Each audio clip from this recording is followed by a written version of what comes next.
Boa tarde. Que a paz de Deus esteja com você neste momento. Nesta tarde, quero lembrá-lo de que Deus é a fonte de toda inspiração e esperança. Ele é o nosso refúgio em meio às tribulações e nos fortalece diante dos desafios da vida. Deus é o Pai amoroso que nos sustenta e guia. Ele conhece cada detalhe das nossas vidas e está presente em todos os momentos. Que nesta tarde você possa sentir a presença divina, renovando suas forças e trazendo consolo ao seu coração. Em meio às correrias do dia a dia, é importante reservar um tempo para se conectar com Deus. Busque a sabedoria e o direcionamento divino em suas escolhas e ações.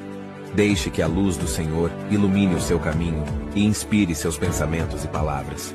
Que esta tarde seja uma oportunidade para cultivar a gratidão a Deus.